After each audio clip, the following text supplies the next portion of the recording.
বিপুল উৎসাহ, উদ্দীপনা এবং দিনব্যাপী নানা কর্মসূচির মধ্য দিয়ে ফরিদপুরের নগরকান্দায় পালিত হচ্ছে মহান বিজয় দিবস। কর্মসূচির মধ্যে ছিল উপজেলা পরিষদ চত্বরের শহীদ মিনারে পুষ্পমাল্য অর্পণ, আনুষ্ঠানিকভাবে জাতীয় পতাকা উত্তোলন, মুক্তিযোদ্ধাদের সংবর্ধনা, আলোচনা সভা এবং সাংস্কৃতিক অনুষ্ঠান।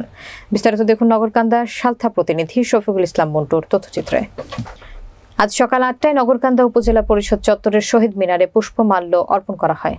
এ সময় উপজেলা প্রশাসন, উপজেলা মুক্তিযোদ্ধা কমান্ড, নগরকান্দা থানা পুলিশ, নগরকান্দা পৌরসভা, নগরকান্দা উপজেলা বিএনপি অঙ্গ সংগঠন, নগরকান্দা প্রেস ক্লাব, সরকারি নগরকান্দা কলেজ, সরকারি MN একাডেমি, শহীদ আকরামুন্নেসা বালিকা বিদ্যালয়, নগরকান্দা আইডিয়াল স্কুল, ইসলামী আদর্শ শিশু শিক্ষালয় সহ বিভিন্ন রাজনৈতিক এবং সামাজিক সাংস্কৃতিক সংগঠন।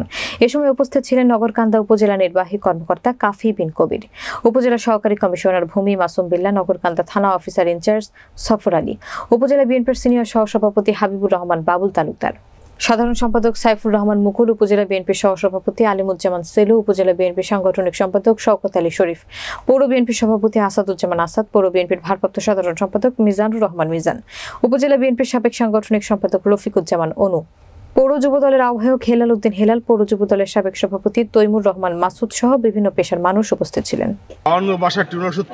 ৭২ লক্ষ হাজার শহীদের রক্তের বিনিময়ে অর্জিত বাংলাদেশ, এই বাংলাদেশের স্বাধীনতার ঘোষক শহীদ রহমানের ঘোষণায় এই বাংলাদেশ স্বাধীন হয়েছে। আজকে ৭৭ বছর খুনি হাসিনা বাংলাদেশের রাজত্ব কায়েম করেছে, সারা বাংলাদেশে গুম খুম অত্যাচার হয়েছে। আমরা ৫ তারিখে স্বাধীন লাভ করেছি বাংলাদেশ।